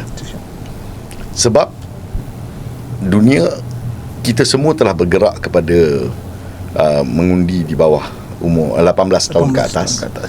Masa Malaysia terima undi 18 tahun ni, kita hanya sebahagian kecil negara dalam dunia yang belum bergerak kepada undi 18. So kita tidak ada pilihan. So untuk kita nak menoleh mengatakan kita dah buat langkah yang salah, sebenarnya pengundi 8, no question about that. Dunia dah bergerak ke situ. That's the trend. That's the trend. Dan ini mengubah pola politik dunia. Kita tengok hari ini di mana-mana negara, terutamanya negara-negara demokrasi yang matang, negara-negara demokrasi maju, kerajaan campuran ni perkara biasa. Betul. Hegemoni politik habis. Parti-parti politik tidak mendapat sokongan padu untuk membentuk kerajaan sendiri, ni biasa berlaku. No such dominance kan. Ini semua adalah politik baru, politik yang lahir daripada lahirnya media sosial. Okay, so kita kena terima ini adalah game hari ini, dan game ni tidak ada penamatnya buat masa ni. Kita tak nampak di mana berakhirnya game ni. So game ni adalah game siapa menguasai media dan siapa menguasai naratif. Penguasaan naratif itu adalah melalui media. So you kena kuasai media untuk menang pilihan raya, dan you kena kuasai naratif untuk menang pilihan raya. Okay, so dua benda ni saya setuju dengan soalan yang ada. Memang you kena kuasai, dan Puteri sekarang sedang menjalankan gerak kerja dia untuk tampil dan hadir dalam ruang media sosial ni untuk membawa naratif parti. Dan macam saya kata tadi, naratif parti ini akhirnya yang akan mengangkat kepala tajuk naratif parti ini adalah kepimpinan yang paling atas lah. Kepimpinan di atas, majlis tertinggi, kan, kepimpinan negeri, dan semua itu akan akhirnya mengalir ke bawah dan diangkat oleh pemuda dan puteri. Kalau naratif itu betul, kepala tajuknya kena, you akan tengok bahawa saluran-saluran anak muda pun kita akan kuasai dan menang. Betul? Saya ambil contoh Selangor. Kalau kita tengok daripada perspektif kita, UMNO ni melawan kerajaan negeri Selangor, nak menumbang kerajaan Selangor, makin lama makin kurang. Betul? Mula-mula 20, kita kalah je 20 kursi. Lepas 20 turun 12. Lepas 12 turun 4 naik menang pilihan raya kecil 1, 5, lepas tu jadi 2. Begitu sukarnya kita untuk mencabar kerajaan negeri Selangor. Dengan orang mungkin berkata kerajaan negeri Selangor ni bertahan kerana dia memberi insentif yang baik, dia membawa tadbir urus yang hebat dan sebagainya, macam-macam you kata. Betul, saya duduk sebagai penyiar sekarang, saya tengok insentif-insentif yang kerajaan negeri bagi memang banyak kepada rakyat. Tapi dalam pilihan raya umum, pilihan raya negeri yang lepas, mereka kalah 22 kursi kepada Perikatan Nasional. Macam mana dia berlaku? Naratif. Sebab naratif. Betul tak? Sentimen yang terbentuk hasil daripada naratif yang diangkat itu menyebabkan walaupun kerajaan yang berfungsi dengan baik, tergencat perjalanan dia kerana dia tewas 22 kursi. So sekarang ni isunya ialah isu naratif. Naratif itu benar atau naratif itu palsu, naratif itu baik atau naratif itu buruk, not the issue. Isunya you boleh angkat naratif ni, dia akan menjadi dia akan mencorakkan keputusan pilihan raya yang you akan dapat. Tok, dia sampai to the extent lah dalam konteks naratif ni. Kadang-kadang macam you lah, macam those sama ada di peringkat kepimpinan UMNO, you di peringkat pimpinan UMNO Don selaku penyaras Don, you dah servis up to the maximum dalam konteks politik kebajikan tu. You dah servis, akhirnya tiba masa you nakkan ROI. Okey, ROI masa pilihan raya, oleh kerana naratif di nasional tu, naratif yang tidak berpihak kita, akhirnya masalah pada you. Masalah. Dia bagi saya politik kebajikan ni dia granted. Orang sokong UMNO ke orang tak sokong UMNO, dia nak kebajikan, dia cari UMNO. Betul. Itu granted. Itu adalah During COVID ke, during ini orang putih kita the fault in our stars. Nasib malang UMNO. Sebab orang telah lama bergantung kepada UMNO, kan? Terlahir daripada sistem di mana pemimpin-pemimpin UMNO ni provide service on the ground. You tak payah cakap, orang tak mengundi saya pun datang minta servis kepada UMNO. Tapi bila pilihan raya dia tak mengundi kita. So sebab tu saya kata politik servis ni adalah satu komponen kepada kaedah untuk kita memenangi pilihan raya. But service alone is not going to help you. Servis semata-mata tidak menjamin kemenangan. Naratif kena betul. Elina, dalam konteks ni politik berkebajikan, okey. track record sejarah kita, flashback balik sejarah kan, zaman Datuk Seri Najib dulu, apa yang kita tak buat. Betul. Zaman COVID kan, bendera putih kita dulu sampai kan. Betul. So ada setengah ahli-ahli di peringkat cawangan kata, kenapa kita perlu pegang lagi pada politik kebajikan ni? So kita ubahlah cara untuk serve to the voters and people ni kan. So saya setuju politik kebajikan ni kita kurangkan sikit, kita cari strategi lain. Sebab semuanya bergantung pada naratif di peringkat nasional kan. So macam saya cakap tadi, bila kita buat politik kebajikan, akhirnya bila kita nak return of investment during Pak Hari. Sebelum Elina jawab tu, saya nak tambah ni. boleh tak? Saya nak kata ni, pengalaman kita di Don Kuang dalam Parlimen Selayang, 2 kali pilihan raya kita tewas kepada calon yang muncul kali pertama masa pilihan raya. Tidak pernah ada servis apa pun dalam kawasan. Dia sebenarnya so, That is how extreme it is. Ya, betul. Dan bukan berlaku di situ saja. Dia berlaku di Don Templar. Di Don Templar, you just imagine satu parti ni, saya sebutlah hari ni, PAS. Kita tahu tu servis dekat Don Templar, tapi akhirnya yang datang, calon yang datang tu tak pernah servis. Menang. Sama. Naratif dia kan. Senario sama berlaku di Kuang dan berlaku di Don Templar. Kembali kepada diri, baru setuju untuk kita tinggalkan dulu, kita pelan-pelan dulu, slow dulu, kita dalam konteks politik kebajikan ni, kita cari satu pendekatan baru, mungkin kita kuasai naratif balik kembali. Okay, saya sebenarnya sebab politik kebajikan tu adalah identiti kita, identiti UMNO. Dan sebenarnya bila ada pengharapan daripada masyarakat, dia boleh rely kepada UMNO tu, at least kita tak lose kita punya base ni lah, yang memang dia tak boleh, dia mengenal jasa, dia nampak value yang kita berikan kepada masyarakat. Tapi pada masa yang sama sebenarnya mungkin kita boleh try juga, satu kali kita tak kasih kebajikan terus. UMNO bila tahu tak ada. Sebab you pun, bila orang yang tak tolong you pun, you undi yang tu, might as well lah kita pun try macam tu kan. Tapi kita ni tak sanggup, kita tak boleh. Sebab itu identiti kita. UMNO ni adalah parti yang memang kita bergerak sebab kita nak itu sumbangan menyantuni tu memang kita. Sebab kalau kita tak buat, doktrinasi kita macam tu, our indoctrination. Sebab kalau kita tak buat benda tu, apa yang kita nak buat? Betul. Dan naratif dan sebagainya, dia macam ni tau. Sebenarnya bagi saya lah, the reason, betul lah macam abang cakap tadi, kita dah buat macam-macam pun kita terjatuh. Kerana pada waktu itu diorang tak ada nampak alternatif lain. Dan pandangan diorang lah, kasihlah peluang. So sebenarnya situasi politik pada hari ini dia perlu berlaku supaya orang sedar dan orang boleh membandingkan. Sebab dulu walau no matter how good we service the rakyat, macam mana bagus pun, ada je lah yang tak kena. Sebab dia senang, orang mudah cakap ni. So now bila you dah merasa sikit this party memimpin, that party memimpin, you dah boleh buat your own. You know, it becomes an informed decision. You dah tahu. So kita mengharapkan supaya ada macam perkembangan lah, yang satu outcome yang mungkin berbeza pada pilihan raya kali ni. Sebab dah merasa masing-masing. And bagi saya, other parties finally realise mudah bercakap, tak mudah untuk buat. Mudah kita nak duduk kat sini cerita pasal polisi, duduk atas kursi empuk ni kan, aircon sejuk, ni. But you tak buat. Dan I rasa that's why kita tak boleh hilangkan identiti kebajikan kita, sebab itu yang membuatkan kita dekat dengan rakyat. Our direct communication, kita nampak sendiri. Yalah, masih jadi ketua bangkang cakap lain, masih jadi PM cakap lain. Sekarang cuba you buat, it's not easy kan. So begitulah. So bagi saya, kalau nak hilangkan tak boleh, sebab itu identiti kita lah. Okay. Ayuma, dalam konteks puteri bahagian, menjurus kepada PRU 16 ni, apa yang bakal ditonjolkan oleh Puteri UMNO bahagian dalam konteks dapat memberi impact ataupun just a program suka-suka enjoy je gitu. Kadang orang nampak program ni macam ringan, macam kita short sendiri, tapi sebenarnya dia ada impact dia yang tersendiri lah.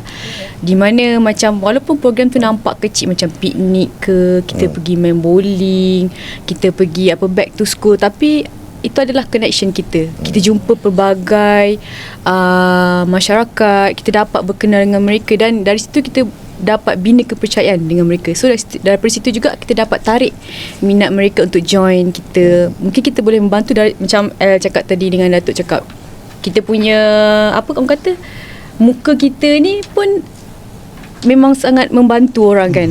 So dari situ orang tahu, mungkin dia orang dekat dengan kita boleh bantulah apa-apa yang sepatutnya macam tu. Ayuma, Ya, saya nak tanya ni kan. Aduh, seram lah soalan ni. Kesediaan Puteri UMNO bahagian. Si Puteri UMNO bahagian ni dalam pilihan raya selalunya diberi tugasan IT. Betul. Maksudnya dah sampai hari pilihan raya, Puteri diberi tugasan untuk key in data dan sebagainya, dan cari pengundi-pengundi yang belum keluar mengundi. Tapi apa kata kali ni kita tukar. Di peringkat awal lagi, kita buat perkiraan di mana adanya orang-orang UMNO kita di cawangan-cawangan, dan Puteri pergi mencari orang UMNO. Sebab kita tahu dalam mesyuarat UMNO cawangan-cawangan, selalu yang datangnya cukup-cukup makan lah. Betul. 20 orang, 30 orang. Tapi ahli UMNO di Selayang ada 17,000. Kita tak tahu sama ada 17,000 ni masih setia atau tidak setia pada parti. Tapi kita akan dapatkan info ini daripada cawangan-cawangan. Saya akan bergerak dan mendapatkan info yang benar daripada semua cawangan. 113 cawangan ni, kita nak kumpulkan dan mengenal pasti siapa orang-orang UMNO yang masih aktif dan boleh dicari oleh kepimpinan cawangan dan masih bekerja dalam pilihan raya dan masih keluar mengundi untuk BN. Okey. Kita nak dapatkan data ni, dan Puteri UMNO serta pemuda pun termasuk dalam jentera yang kena pergi cari dan menyantuni mereka. Boleh? Boleh. Boleh sebab tak guna kalau gunakan Puteri ni. Betul. Bagi saya underuse. Kalau setakat hari pilihan raya baru nak pakai, nak key in data, you punya fungsi lebih besar daripada tu saya nampak. Kan? Dan itu akan mendekatkan you lagi, mungkin potensi untuk mencari ahli baru pun lebih mudah sebenarnya cara tu. Betul. Okay. Database lah, mewujudkan database dan mengesan dan berjumpa dengan mereka. Yes. Okey. Elina, you di peringkat nasional, you antara pembuat dasar di peringkat pergerakan Puteri. Dalam konteks environment, senario, landscaping politik sekarang, kita lihat satu-satunya parti aman damai. Presiden pergi ride lah, presiden pergi jumpa kawan-kawan kan. Maknanya kita antara parti yang sekarang cukup tenang compare dengan parti-parti lain kan, bergaduh sama sendiri, tak settle down apa semuanya. You rasa masa yang sesuai untuk adakan pilihan raya?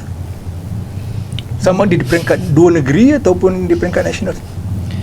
Pandangan saya, kalau nak mengadakan pilihan raya ni masih sesuai adalah berdasarkan isu-isu semasa dia, sebab kita punya keharmonian dalam parti politik ni alhamdulillah bagus, kita harmoni. Tapi itu bagi saya bukanlah asbab mengapa kita perlu ada, sebab kita bukan kita menjaga satu negara, kita bukan hanya menjaga parti kan. Dan jawapan ringkasnya adalah kita kena tengok sama ada isu-isu ataupun apa-apa permasalahan yang memberi tekanan apa semua ni dapat diselesaikan ataupun tidak. Dan tapi kalau kita tengok dalam keadaan sekarang pun dengan Selat Hormuznya dan sebagainya, banyak perkara yang perlu diselesaikan. Jadi sebenarnya the best time untuk buat pilihan raya ni selalunya adalah bila kita berada dalam keadaan yang lebih stabil, yang lebih tenang lah. Mungkin dengan pergolakan apa sekarang ni, biar kerajaan fokus untuk menyelesaikan isu dulu. Sebab pilihan raya ni kalau nak diadakan dengan masalah negara ni lagi, nak pilihan raya pun nak keluarkan duit lagi. Kita nak outcome, the best outcome lah kan. Dan kita nak kerajaan yang memang strong, yang kalau keluar daripada pilihan raya ni memang dah ready and able untuk terus govern the country. Sebab negara pun dalam keadaan kritikal bagi saya lah, dengan permasalahan banyak sangat isu. Itu kalau orang UMNO cakap. Ini saya selalu tekankan, kalau orang UMNO, jiwa dia mesti patriarchal. Dia mesti bersifat kebapaan kepada negara. Dia mesti akan mendahulukan urusan negara berbanding urusan lain. Kalau you tanya orang parti lain, dia kata dalam keadaan sekarang, semasa negara ada masalah ni, masa itulah kita ambil kesempatan. Kalau buat pilihan raya, kita boleh tumbangkan kerajaan. Nampak? UMNO ni beza. UMNO macam Gandhi dulu masa British tengah perang, dia kata masa ni kita jangan lawan dengan British sebab dunia tengah berperang ni. Masa tu kita kurangkan serangan terhadap kepimpinan kolonial ni. Kolonial tu. Habis je perang, you tengok Gandhi lawan macam mana. Betul. Nampak tak? Kita UMNO ni jiwa UMNO lah. Suara dia cakap pun bunyi dia patriarchal. Mementingkan negara dulu, selesaikan dulu segala urusan negara yang ada, lepas tu buat pilihan raya. Walaupun kalau dibuat pilihan raya dalam keadaan itu, mungkin kita kalah sebab kerajaan dah jadi stabil. Betul lah, mungkin kita kalah. But kita tak akan mengambil kesempatan sebab negara memerlukan ruang untuk bernafas. Terima kasih El sebab masih bersuara macam suara bapa-bapa UMNO. Dia kembali kepada bata agama, bangsa dan Ya. sama juga tadi you antara macam saya cakap tadi, you pembuat dasar di peringkat puteri. Moving forward menjurus PRU 16. Kalau ada pilihan, stay with the existing coalition pergi Solo. Jujurnya saya, of course saya pro Barisan Nasional lah. Saya idamkan, saya mahu kegemilangan kita sebagai parti Barisan Nasional memerintah secara menyeluruh tu. Ni pendapat saya lah. Saya tahu kita sekarang dalam gabungan dan sebagainya, tapi yalah, benda yang kita nampak yang stabil adalah parti kita sendiri, coalition kita sendiri, gabungan kita sendiri. Sebab as much as kita okay dengan keadaan kita bergabung dan sebagainya, masing at the end of the day, parti yang bergabung tu adalah parti-parti yang berbeza dan masing-masing mempunyai, dia orang punya agenda sendiri, dia orang punya keinginan sendiri. Jadi kalau tanya saya mahukan Barisan Nasional. Dan maknanya kalau boleh kita jadi Solo lah. Itu jadi, saya. Kalau Presiden kata 115 kursi target, so you confident bahawa daripada 115? Saya ni akan umbi kan. Kita tak tahu. Yalah, of course di peringkat tertinggi dia orang ada calculation dia orang dan sebagainya, mana boleh menang, mana tak boleh menang secara realistik. Tapi sebab saya nak, yalah, kita nak Barisan Nasional, so might as well kalau saya langgar lah semua. Tanding semua. Tapi saya tahu benda tu macam adalah dia punya 222 kursi tanding semua. Tanding je lah. Kan. Duit ada tak duit lantak kan. Tanding je dulu kan. Menang tak menang belakang cerita. Okay. Sebab kalau kita calculate seats, maknanya yalah kita kurang lah seats kita kan. So nak tak nak perlulah ada. Saya kalau boleh kita tak perlu ada reliance towards one another tu lah. Ini secara saya punya pandangan peribadi lah. Saya tidak mencerminkan pandangan parti lah kan. So you dalam konteks ini you nakkan kita mungkin bukan dominan macam dulu, tapi at least kita lebih yalah, boleh jadi sebab abang besar lah kan. Kita nak masuk pilihan raya ni kena ada strategi. Siapa yang nak masuk pilihan raya kalah. Betul. Jadi calculation tu memang penting dan saya faham benda tu. Tapi itulah kadang-kadang mungkin, tapi politik ni dia dynamic. So kadang-kadang kalau kita ambil risiko tu, kita pun tak tahu outcome dia mungkin. Betul. Sebenarnya kita boleh menang. Sebab sama juga macam dia orang dulu, kita dominan bertahun-tahun. Siapa sangka kita boleh jatuh 60 tahun. Dan pihak-pihak yang melawan kita tu, dia orang ambil risiko. Dia bertanding je, menang. It's do or die lah kan. Do or die. Macam Tona cakap tadi, tak pernah muncul tiba-tiba. Kita yang separuh mati buat kerja macam you cakap lah, politik kebajikan lah apalah. Then win nothing, tapi dia boleh menang. So why not kita try our luck juga macam tu. Because politik ni dia selain daripada strategi, dia juga adalah gamble. Kan? Kita tak boleh predict. Kalau you tanya kita sekarang, apa you rasa akan ada prediction outcome, kita takkan tahu. Sampai berlaku. Ayamah, di peringkat grassroots, you ketua puteri UMNO bahagian Selayang. Naib. So, naib ketua puteri bahagian Selayang, sorry. Kalau dibagi peluang, macam yang saya kata tadi, you nak pergi Solo ataupun you stay with the existing coalition ni, atau tukar coalition? Pergi dengan Perikatan Nasional. Saya kalau toreh darah ni dah memang ada dah darah keris tu. So you nak UMNO pergi mana? Solo atau bertanding dengan kerajaan macam ada sekarang, kerajaan perpaduan, atau tukar coalition. Bukan tukar lah, gabungan kita pilih yang mana sesuai lah. Saya lebih prefer ikut kepada atas lah, bahagian kita. Mana yang sesuai untuk kita, saya follow saja. Sebab kadang-kadang kita kena ikut peredaran zaman. Betul. Di mana kadang-kadang yang solo ni lagi sesuai daripada kita yang sekarang ni. So andai kata solo sesuai, sama-sama kita pergi. Betul. Dia Macam tu. tempat lain berbeza. Acuan tak sama dalam di semua tempat. Saya nak tanya soalan satu lah ni. Boleh? Boleh Tok, silakan. Saya nak tanya satu soalan ni untuk dua-dua orang. Aduh. Lina dan juga Ayuma. Tubi-tubi kena, kiri kena, kanan kena. Okey. Dunia ni, kita cerita pasal dunia berubah ini ni kan. Saya ada satu senarai di sini kan. Saya ada senang. Pemimpin-pemimpin dunia dari umur 40 tahun ke bawah. Ni world leader tau. Yes. Nah. This is trend now. Balendra Shah di Nepal 35. Kristen Frostadottir ni Iceland ni perempuan ni 37. Ibrahim Traore Burkina Faso 38. Daniel Noboa Ecuador 38. Miloiko Spajic Montenegro 38. Rob Yetten Netherlands 39. Sebelum ni kita tahu ada Sanna Marin, seorang perempuan juga di Finland. 34 tahun dah jadi Prime Minister. Dan Gabriel Boric sebelum ni di Chile 37. So ini boleh dikatakan juga satu perubahan zaman yang sedang berlaku di dunia, di mana pemimpin-pemimpin muda, lelaki dan wanita diangkat sebagai ketua negara. Okay. Jadi saya nak tanya dengan Ellie dan juga Ayuma, Malaysia, adakah kita sudah bersedia untuk Perdana Menteri bawah usia 40 tahun dan Perdana Menteri daripada kalangan wanita? Okey. Saya jawab dulu lah, sebab saya punya jawapan mudah je. Kita dari segi mentality, mungkin theoretically indah lah, boleh nampak macam kita bersedia lah. Sebab kita pun sebenarnya ada je orang yang layak dengan dia punya background, education background dan sebagainya. Cuma kita tak ada political will. So when kita tak ada political will tu, dia susah lah. Dan saya rasa benda tu susah untuk dilaksanakan. Buat masa ni belum masa. Okey, Ayuma. Bagi pendapat saya pula,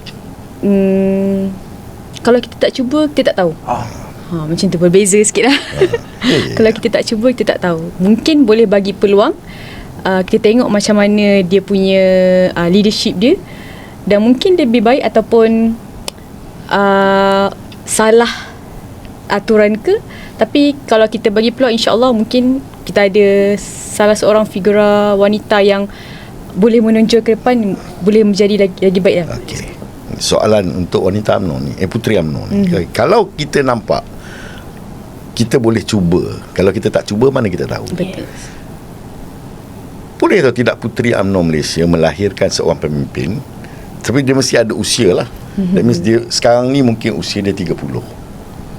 Tapi ini adalah pet project, dia diangkat oleh UMNO di peringkat majlis tertinggi dan dijadikan sasaran untuk menjadi pemimpin utama dalam parti at some point dalam perjalanan 10 tahun dia ni. Patut tak ada satu pet project di mana UMNO ambil seorang pemimpin puteri di kalangan umur 30 tahun sekarang dan mempersediakan dia untuk menjadi seorang pemimpin utama di Malaysia. Sebenarnya kalau nak ikutkan dalam keadaan sekarang, tak perlu pet project tu pun, sebab ramai dah sebenarnya talent-talent yang dah ada. Cuma ni like I said again, ruang itu tak diberikan sangat. Betul lah tu. Sebab tu saya kata pet project dia ialah untuk dia diangkat. Kalau parti boleh berikan komitmen, kalau parti boleh give an assurance yang yes, orang yang kita pilih ni kita akan groom dan memang akan ada tempat untuk dia, fine lah. Contoh kalau kita ada Timbalan Menteri sekarang, salah seorang Timbalan Menteri bagi pada yang umur 30 ni, try her out. Tapi dia mesti orang yang you dah tested dalam parti. Dia hebat lah. Dia hebat kan. Jadi pet project tu ialah untuk identify now dan bagi dia ruang. Macam sekarang ni you kata talent tu banyak, betul. There are a lot of talent, betul. Tapi tak ada siapa yang diangkat lagi. Betul. Kan, dan difokuskan. So maybe you all boleh cadangkan lah satu. Itulah kita berharap lah supaya kita nak, of course kita nak. Baik, kita pula tekan-tekan dengan Along. Tekan-tekan. Kalau bagi saya macam Along sendiri kan. Along dah jadi Ketua Puteri Malaysia kan. Dia bersesuaian lah untuk kita guide untuk jadi jawatan yang lebih tinggi kan. Mungkin dia beri peluang Along jadi Timbalan Menteri. Dia di saat kegemilangan kita, Dia- Ketua Puteri Malaysia, Timbalan Menteri tu. Dia mungkin di first year, the first 5 years tu dia jadi members of parliament biasa. Second years tu mungkin dia angkat. Dia cemerlang dalam Ya, ya.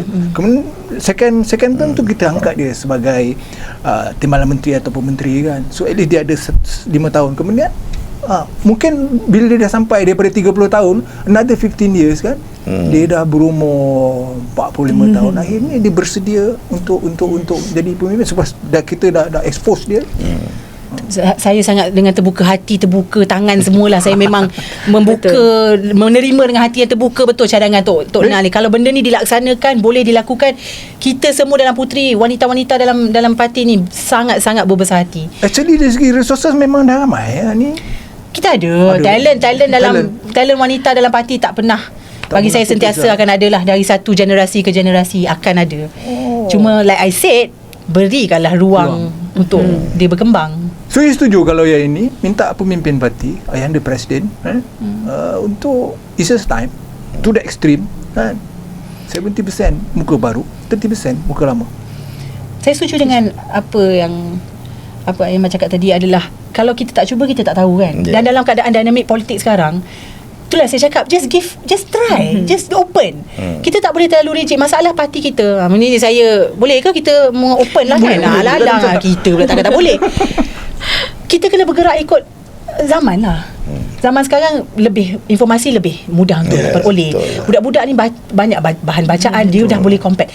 Perbezaan paling ketara ialah they can make an informed decision. Dan diorang tak suka kalau diberikan janji tapi tak ditunaikan, ataupun sekadar retorik. Sebab bagi diorang, you have to take accountability for what you do, for what you say, and it has to ada action je lah. So contohnya kalau you cakap pasal anak muda, you kena sediakan tempat dan platform untuk diorang grow. Dan benda tu, dan parti tak boleh berfikir, maaf cakap, punca kenapa kita kalah teruk last election tu pun adalah sebab kita tak ikut pandangan masyarakat. Kita terlalu short sendiri. UMNO jatuh sebab kita short sendiri, dan semua orang takut untuk give different opinion, sebab kita waktu tu semua takut nak hilang kuasa, semua takut jawatan hilang dan sebagainya. Jujur saya cakap, saya lagi suka berada dalam UMNO dalam zaman sekarang. Kita tak adalah menang, kita bukan berkuasa sangat. Sebab orang macam saya rasa kalau kita zaman kegemilangan UMNO dulu, saya dah memang kena cantas lah, jujur saya cakap. Sebab mulut saya becok, saya banyak cakap. Dia tak boleh, dia kena orang yang follow kan. Tapi itu you tak ada perspektif yang lain, you short sendiri, itu punca kalah. So kita dah terjatuh, takkan kita nak ikut benda yang sama. Okey Mel, kita dah penghujung ni. So seperti biasa, podcast Jatuh Hukum, Datuk Jatuh Hukum dalam konteks tajuk kita, iaitu menjelang PRU 16, Puteri UMNO sudah hilang taring. Okey. Jatuh Hukum tu. Kita nak jadi hakim kat luar tak dapat. Kita hakim kat podcast je. Jadi Jangan marif adakah Puteri UMNO sudah hilang taring? Saya dapati daripada diskusi kita hari ini, sebenarnya realitinya sangat berbeza. Dan macam saya kata tadi, banyak bergantung kepada kekuatan parti. Akhirnya kekuatan parti itu akan membawa kekuatan kepada sayap-sayap yang ada. Jadi dari segi gerak kerja yang sedang dilaksanakan oleh Puteri, yang moving in the right direction, pada haluan yang betul. Jadi kita jatuh hukum hari ini, Puteri UMNO tidak hilang taring. Ya, berani. Cukup panas ulasan-ulasan yang kita dengar, especially daripada Ellie itu tokoh daripada national level kan. Jadi kita telah sampai ke penghujung rancangan kita, penghujung episod. Seperti biasa, Datuk dah jatuhkan hukum dia bahawa Puteri UMNO ni tidak kehilangan taring. Tahniah Ellie, tahniah Ayuma ya. So saya bagi pihak Base TV nak ucapkan banyak-banyak terima kasih kepada Ellie, datang daripada jauh dari Perak pergi Penang. Lepas tu Zafrizal kata tadi yang berhubung dengan dia, tekan pedal minyak berdiri. Akhirnya dia sampai juga ke studio Base TV. Terima kasih banyak-banyak Ellie, dan kita harap ini bukan kali pertama dan ini juga bukan kali terakhir kita boleh berkolaborasi dalam bentuk apa saja. Ayima, terima kasih jemput. You tonjolkan talent you sebagai Naib Ketua Puteri UMNO Bahagian Selayar. Lepas ini exposekan diri lagi, dan saya percaya kepimpinan UMNO Bahagian bersedia untuk membantu ya. Dan Datuk, terima kasih banyak-banyak Datuk. Seperti biasa, insyaAllah kita jumpa lagi di lain episod. Selepas ini kita panggil pemuda. Ketua Pemuda Selangor. Datuk Imran. Datuk Imran. Minggu depan. Jadi Hebat tu. bagi pihak Base TV, saya Azmi Edmund Jurus nak susun 10 jari seandainya ada khilaf, dan terima kasih banyak-banyak. Stay tune dan jadi followers yang setia kepada Base TV. Adios, jumpa lagi. Saya sign off.